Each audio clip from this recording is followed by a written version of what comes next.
நாமத்திற்கு மகிமை உண்டாகட்டும். பிரியமானவர்களே, கர்த்தருடைய பெரிதான கிருபையால் கடந்த 20 நாட்கள் அதிகாலை ஜெபம் நம்முடைய ஆலயத்தில் வைத்து தயவாய் நடத்தினார். பாடல், ஜெபம், வசனங்கள். இந்த 21வது நாளுக்காக ஸ்தோத்திரம். இதை போல ஜெபித்து கர்த்தருடைய சமூகத்தில் அநேக பதிலை பெற்றிருக்கிறோம். ஏராளமான பதில். ஆண்டவர் அநேக காரியத்தை சொல்லி கொடுத்திருக்கிறார். ஜெபம் பண்ணுங்கள், வேத வசனத்தை முக்கியப்படுத்தணும். மற்ற எல்லா காரியமும் அடுத்துள்ள விஷயங்கள். முதல்ல பிரேயர் தான், அடுத்து வேத வசனம். இதை 2ல குறைவுபட்டால் அவங்க கிறிஸ்துவுக்காக வாழ முடியாது, தெளிவு பெற முடியாது. தடுமாறி விழுந்துருவோம், சோதனையில் விழுந்துருவோம், சாத்தானை ஜெயிக்க முடியாது. ஜெயம் பெற்று வாழ வேண்டுமானால் ஒரு கண் ஜெபம், இன்னொன்று வேத வசனம். இந்த 21வது நாளின் காலையில் கூட ஒரு வசனத்தை உங்களுக்கு குறிப்பிடுகிறேன். நீதிமொழிகள் 21ஆம் அதிகாரம் 31ஆம் வசனம். குதிரை யுத்த நாளுக்கென்று ஆயத்தமாக்கப்படும், ஜெயமோ கர்த்தரால் வரும். தேவ மனுஷன் இங்கே ஒரு காரியத்தை குறிப்பிடுகிறார். குதிரை எதுக்கு பயன்படுத்துவாங்க? அதை பக்குவப்படுத்துவாங்க, அதற்கு பயிற்சி கொடுப்பாங்க. எதற்கு? யுத்தம் செய்வதற்கு, ஓடுவதற்கு. வீரர்கள் அதை பயன்படுத்துவதற்கு. தெளிவா பைபிள் சொல்லுது, குதிரை எதுக்கு ஆயத்தமாக்கப்படும்? யுத்தங்கள், யுத்த சமயத்தில் பயன்படுத்தப்படும். ஆனா கீழே ஒரு வார்த்தை சொல்றாரு, ஜெயமோ கர்த்தரால் வரும். குதிரை யுத்த நாளுக்கு ஆயத்தப்படுத்தலாம், ஆனா குதிரை ஜெயிக்க போறதில்ல. ஜெயம் ஆண்டவர் தான் கொடுக்க முடியுமா? ஜெயம் தோற்று போக முடியும். ஜெயம் பெற வேண்டுமானால் கர்த்தரை பற்றி கொள்ள வேண்டும். ஜெயம் தோல்வி இல்லாத நிலை, வெற்றியான நிலை. தலைகுனிந்து போகாமல் தலை நிமிர்ந்து வாழ ஒரு வெற்றியின் அனுபவம், ஜெயத்தின் அனுபவம் என் ஆண்டவரால் மட்டும்தான் முடியும். இந்த இஸ்ரவேலின் தேவனால் தான் முடியும். இந்த வேதாகமத்தில் எழுதப்பட்ட இறைவனால் தான் முடியும். பரலோகத்தை விட்டு பூமிக்கு இறங்கி வந்த பரிசுத்தர் இயேசுவினால் மட்டும்தான் முடியும். அவர் ஒருவர் தான் ஜெயிக்கும்படியாகவே பிறந்தவர். தோல்வியையே காணாமல் தோற்று போகிறவர்களுக்கு கூட இருந்து ஜெயம் கொடுப்பதற்காக வந்தவர் அருமை நாதரேசு. சங்கீதம் 75:6 இப்படியாய் கூறுகிறது, கிழக்கிலும் மேற்கிலும் வனாந்தர திசையிலும் இருந்து ஜெயம் வராது. பார்க்கிறீங்களா? கிழக்கு, மேற்கு, மற்ற வனாந்தர திசைகள், எந்த திசையில் இருந்தோ ஜெயம் வராது. அப்போ முன்னாடி என்ன பார்த்தோம்? ஜெயமோ கர்த்தரால் வரும். 1 ராஜாக்கள் 18ஆம் அதிகாரத்தில் எலியா ஒரு சவால் நிறைந்த ஜெபத்தை ஏறெடுக்கிறார். அங்கே ஒரு கூட்டம் இறைவனுக்கு விரோதமாய் செயல்படுகிறது. கடவுளை விட்டுட்டு வேற பின்பற்றி வாழுறாங்க. அந்த இடத்துல ஒரு சோதனையை வைக்கிறார் எலியா. நீங்க கூப்பிடுங்க, நீங்க எதை நம்பி போனீங்க? உண்மையை விட்டுட்டு நீங்க பின்பற்றி போனீங்கல்ல, அதை கூப்பிடுங்க. காலையிலிருந்து சாயந்தரம் வரைக்கும் கூப்பிடுறாங்க. உடம்பெல்லாம் கிழிச்சுக்கிட்டாங்க, ரத்தம் வடியுது, சத்தமிட்டு கூப்பிடுறாங்க. ஒரு பதிலும் வரவில்லை, ஒரு பதிலும் வரவில்லை. எலியா எல்லாரையும் கிட்ட வரவழைத்து தன்னை ஆயத்தப்படுத்தி கொண்டு பரலோகத்தை நோக்கி கூப்பிடுறாரு.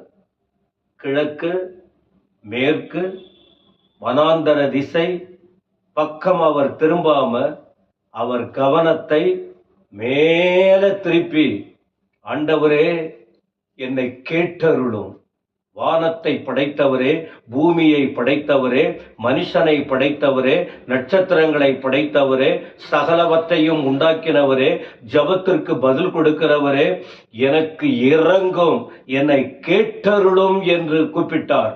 வானத்துக்கு நேராக. ஏன்னா தேவன் பரலோகத்தில் இருக்கிறார், அவருடைய பிரசன்னம் இங்கே இருக்கிறது. அவ்வளவுதான். பகல் முழுவதும் கூப்பிட்டாங்களே, அவங்களுக்கு பதில் வரல. ஒரே ஒரு முறை தன் இருதயத்தை பக்குவப்படுத்தி அவர் கூப்பிட்ட போது மேலே இருந்து, வானத்தில் இருந்து அக்கினி இறங்கி வந்து கிரிய செய்ததை 1 ராஜாக்கள் 18ஆம் அதிகாரத்தில் பார்க்க முடியும். எனவே கிழக்கு, மேற்கு, வனாந்தர திசை ஜெயம் வராது. இன்னைக்கு ஜனங்க அப்படிதான் அலைஞ்சிக்கிட்டு இருக்காங்க.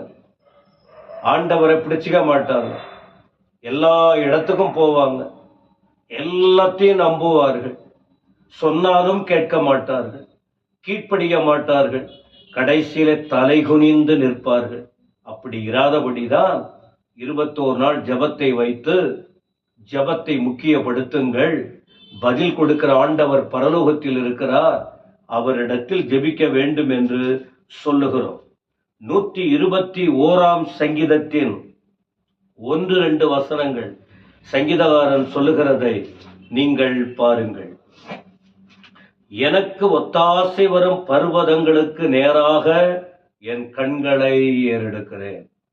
ஜெயம் கிடைக்கிற இடம் மேலே, ஒத்தாசை தேவைகள் அருளப்படுகிற இடம் பரலோகத்திலிருந்து.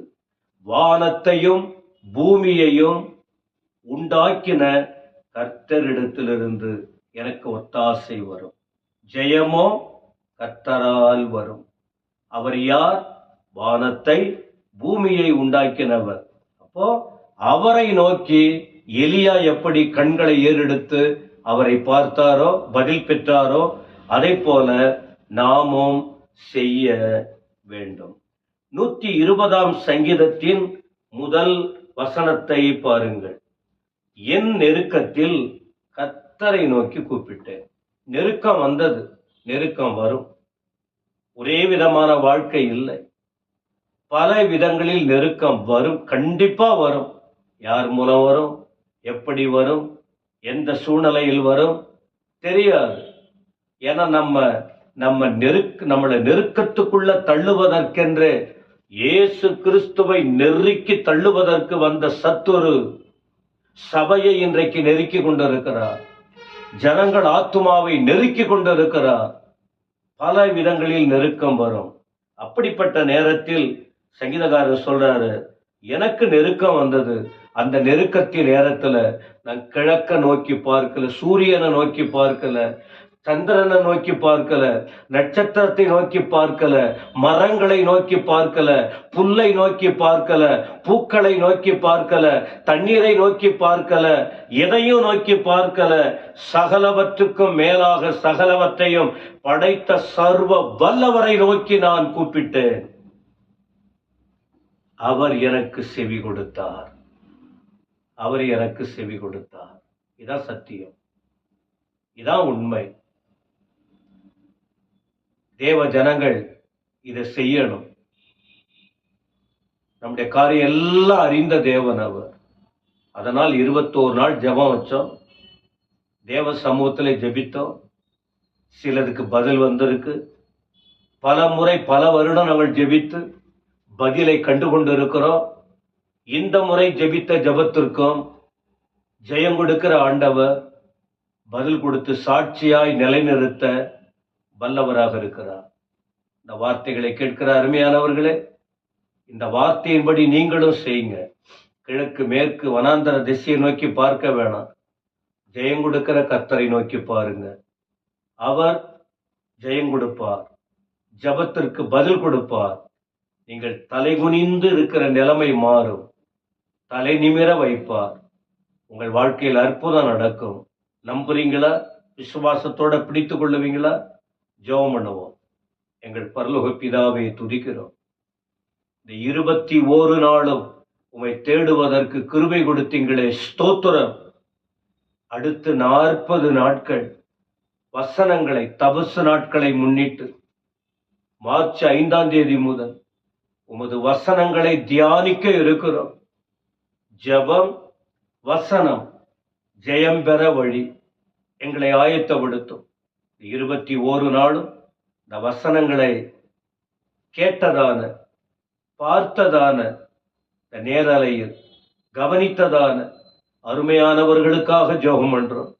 அவர்கள் வளருவார்களாக, வசனத்தில் நிலைத்திருப்பார்களாக, உமக்காய் வாழ்வார்களாக. இந்த மாதம், இந்த வருடம் உம்மோடு இருந்து உம்முடைய வருகைக்கு ஆயத்தப்படுவார்களாக. ஆண்டவர் கிரியை செய்யும். உமக்கு மகிமை உண்டாகட்டும். நாங்கள் ஒன்றுமில்லை, தாழ்த்தி அர்ப்பணிக்கிறோம். இயேசு கிறிஸ்துவின் நாமத்தில் ஜெபங்கேளும் நல்ல பிதாவே. ஆமென், ஆமென். கர்த்தர் உங்களை ஆசீர்வதிப்பாராக.